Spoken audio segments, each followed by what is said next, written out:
Hai hai hai, welcome back my YouTube channel. Jangan lupa subscribe, like, comment, and share ya.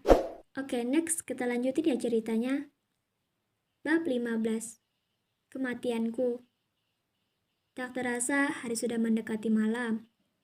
Kaina saat ini tengah merenungkan keadaannya yang sekarang. Mungkin akan memperburuk keadaannya. Namun apalah daya dirinya jika sudah impiannya terkabulkan. Kecintaannya dengan Rafa lebih besar daripada rasa sakit dan kecewa atas perlakuan Rafa kepadanya. Meskipun Kaina setiap hari harus melihat foto yang terletak di dinding itu nantinya. Tapi ia memilih untuk tidak memikirkan hal itu demi kesehatannya.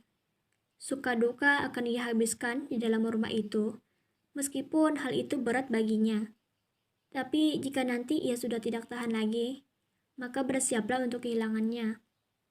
Kaina duduk, seraya memeluk kedua lututnya di ruangan yang gelap, di mana ruangan itu sebelumnya tempat ia dikurung oleh suaminya sendiri. Ia tidak tahu di mana kamarnya, mengingat saat Rapa marah kepadanya, membuat Kaina tidak ingin membuat kesalahan sedikit pun, meskipun itu terbilang mustahil. Hidupku tidak lama lagi, gumam Kaina tersenyum lirih. Kaina melamun dengan tatapan kosong, namun lamunannya tak berselang lama, karena suara teriakan dari seseorang membuayakan lamunannya. Kaina, teriaknya yang terdengar dari ruangan tengah. Kaina yang tersadar segera berlari keluar menuju ruang tengah. Rasa nyeri yang ada di jantungnya tak membuat Kaina lemah. Ia harus kuat dan tetap tersenyum. Iya tuan, tanya Kaina dengan napas yang tak karuan. Apa kau menyesal menikah dengan saya?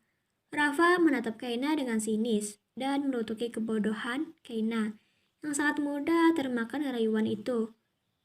Tidak tuan, Kaina langsung bergelang dengan cepat. Namun kepalanya masih tertunduk. Saya tidak mempercayai ucapan darimu itu, ketus Rafa seraya terkekeh. Saya berbicara serius tuan.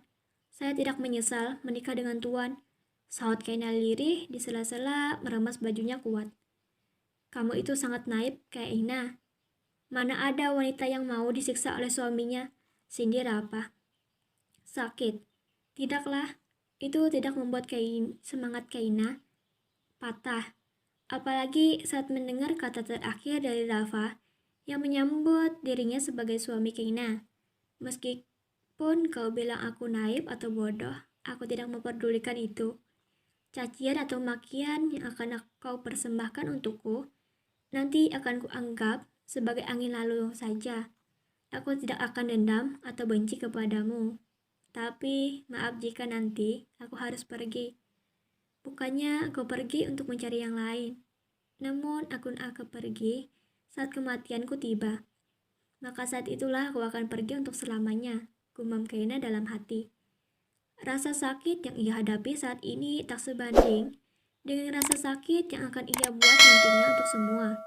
Tidak ada yang tahu penyakit apa yang saat ini gadis itu alami, hingga membuatnya kadang sedih, kadang bahagia.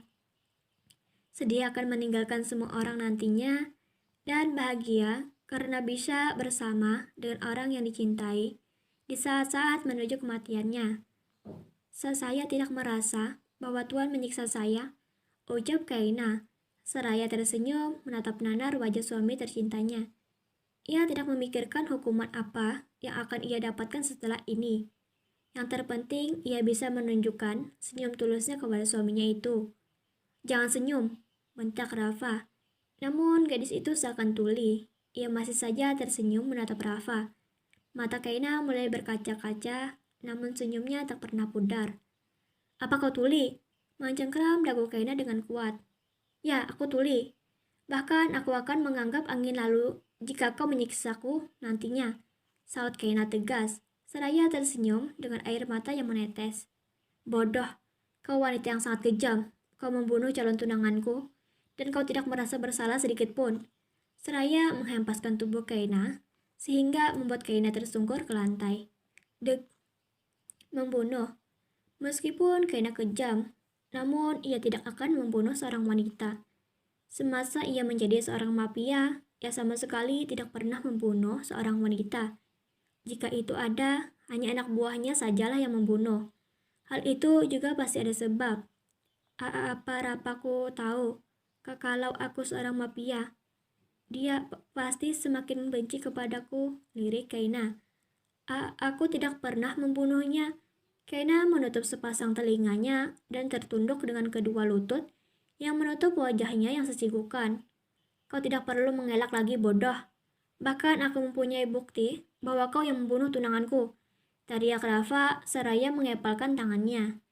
Ya, foto yang ada di setiap dinding-dinding rumah itu adalah foto calon tunangan Rafa. Namun karena suatu insiden kecelakaan, membuatnya kehilangan calon tunangannya untuk selamanya. Calon tunangan Rafa kecelakaan dan mobilnya masuk ke dalam sungai yang waktu itu arusnya sangat deras. Mobil tunangan Rafa rusak parah, tapi para tim SAR tidak menemukan jasadnya. Mereka semua hanya menemukan jaket yang dipakai oleh tunangan Rafa sebelumnya. Lalu kenapa Rafa malah membalaskan dendam kematian calon tunangannya kepada Keina? Hal itu disebabkan karena mobil yang membuat kecelakaan adalah mobil milik keluarga William. Dan waktu itu satu bukti ditemukan yang mengarah kepada Keina. Maka dari itu, Rafa ingin membalaskan dendam atas kematian calon tunangannya kepada Keina. Kau tahu apa ini? Menunjukkan sebuah liontin love yang di dalamnya berisi foto Alma. Alma membulatkan matanya saat melihat liontin miliknya yang ada di tangan Rafa. Liontin itu sudah lama menghilang. Meskipun harganya mahal, namun Kaina tidak ingin terlalu mencarinya saat hilang waktu itu. Dan sekarang liontin itu ada di tangan Rafa. Ini salah paham, aku tidak membunuhnya. Elak Kaina bergeleng. Dasar wanita iblis. Rafa langsung menyeret tubuh Kaina menuju ruangan yang sebelumnya Kaina tepati. Dengan kasarnya, Rafa melemparkan tubuh Kaina ke dalam. Sebelum pria itu pergi, ia kembali berucap, "Renungkanlah perbuatan kejammu itu." Sindir Rafa seraya menutup pintu ruangan itu dan menguncinya. Tinggallah Kaina di dalamnya yang sudah menangis dengan kencangnya. Namun suara tangisan itu tidak akan terdengar keluar. "Aku tidak membunuhnya." Pekik Kaina memukul dadanya dengan kuat. Terima kasih, jangan lupa subscribe, like, comment, and share ya. Dadah.